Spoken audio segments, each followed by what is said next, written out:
You just brought it up, Mr. Vegas. This is the first time I remember hearing your name in an issue. 2016. Wow. Yeah. Yeah, man, I know you'd go dig up the old file, them, you know. Yeah, 2016. So this is what happened, right? Mm-hmm. So I represented Mr. Vegas, and I represented Sirani. Sirani was featured on Drake's album. Mr. Vegas was not. So on Stage TV, Winford linked me and said they wanted Sirani to come on and talk about the album or whatever it is. They said no problem. Did the interview. After the interview, I represent both of them. He did, because Vegas was spouting a whole lot of stuff about the album and Drake and using dancehall and all that stuff, right? So Sirani now, Winford would ask him certain things about what he thought about Mr. Vegas was saying. Mm-hmm. And so he answered. So I called Vegas and said, hey, the interview just done. I just want to give a heads up. Sirani counteracted some of the stuff that you said, but he didn't disrespect you. But because I represent both of you, I just wanted to be clear that, before the interview come out, come on Saturday, come on, you see the interview and I saw the one on the stair.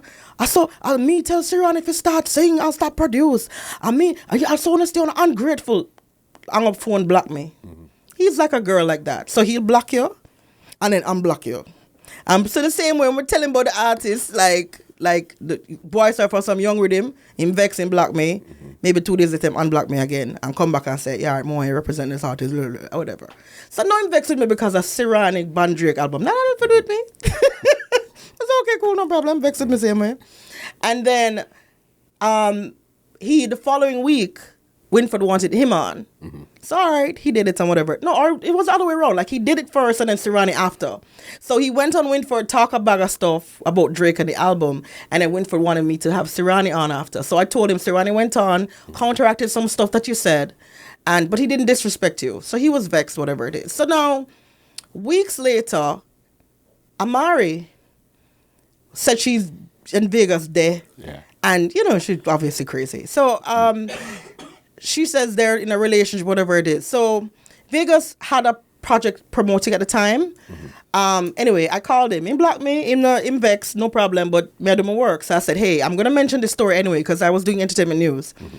So I'm going to mention this story anyway, but I wanted you to know if you wanted to say something. Okay, so you were looking to give him a heads up, say, hey, this is what we're going to be speaking about. Yeah, I'm going to talk about it. And he's like, yeah, man, ready for talk, man. I said, because me and Amari, we're going to get married. So I had him on, on what do you call it? I put it on speaker in the office. I said, what did you say? Mm-hmm. Put it on speaker. So everybody in the office, Nicky Z at the time, everybody hearing where he says, yeah, man.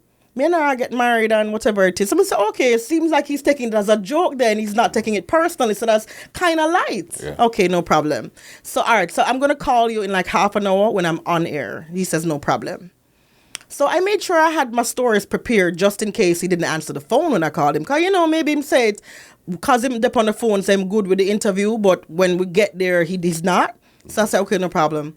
So when I get downstairs and I call him, he answers the phone, put him on hold. Play the commercials ready, When I go on air, Mr. Vegas, as I said, oh, so Mr. Vegas, I hear Amari and you are going to be newlyweds and you're going to be having a child soon. Tell us about that. And then Mr. Vegas goes, is this you call me for? Janice Young from Fame FM. Is this you call me for?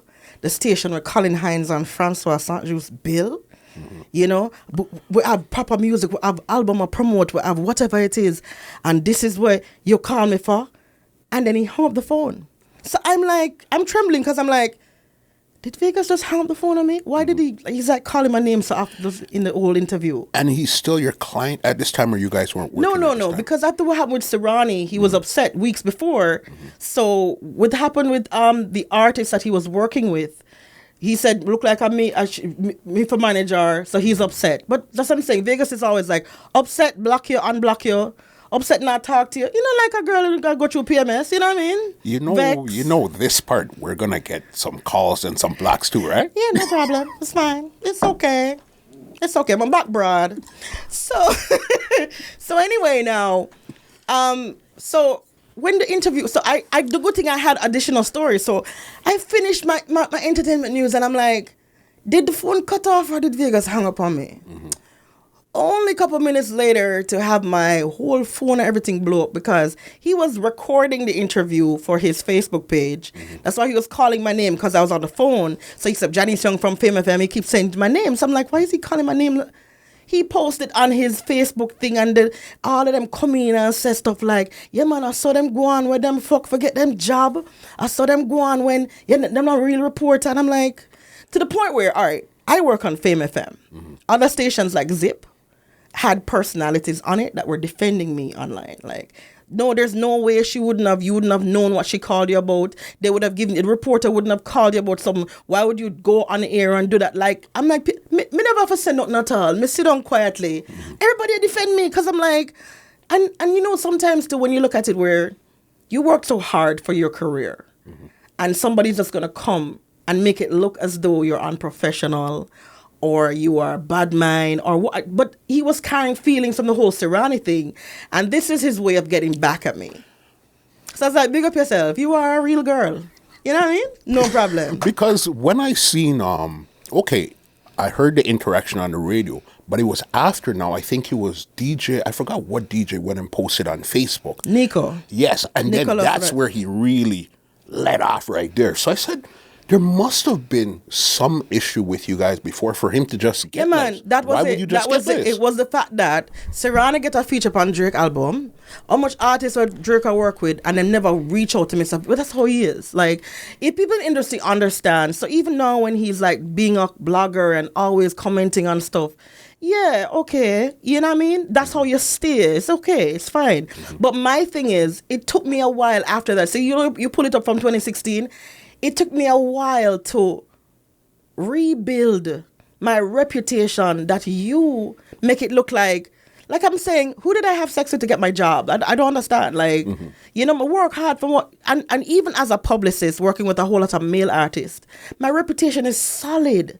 You never hear in a room about me. You know, hear, like, why would you say that? Like, people just that was the get back. That was there. You go. That was the get back. The ha-ha. But then again, even when you look at it and you see, as even his publicist, you see what he does to get attention, it didn't surprise me. Because even when my boss came to me and says, you know, see what's going on or whatever it is, it's the front page of the Star.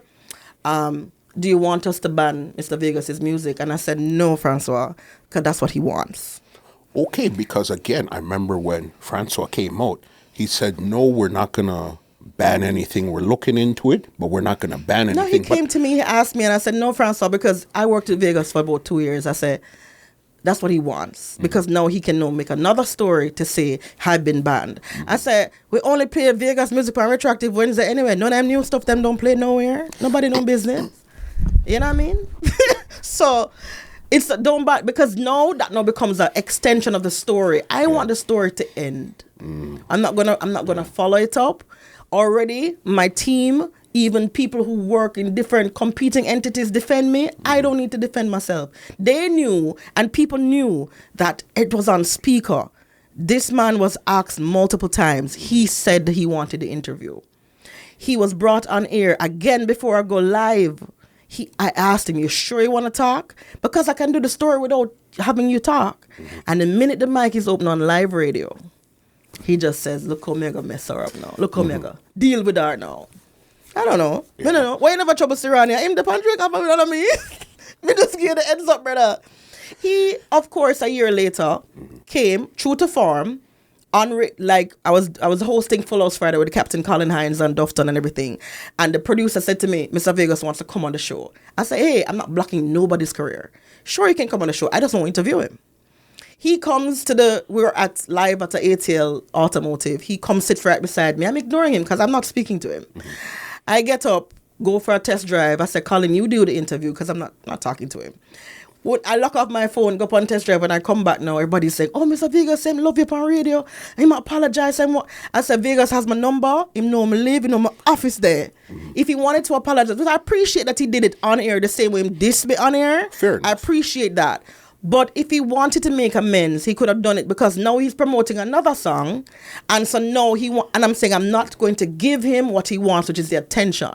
I'm not going to address it. I'm even say, okay, great. I'm glad he apologized on air, because he knew he did something bad a year ago. No problem. But I'm not going to follow it up. I'm good. You understand how media works, and if you add to it, it's just going to continue to get Flame bigger. to the like what's going on right now with Twins and Macadamon. Like, we soon reach there. Hold on. Jaja. We soon reach there. We soon reach there. We got some grounds to cover. All right, listen, your personality is so crazy. Click here to watch the full episode, and don't forget to subscribe.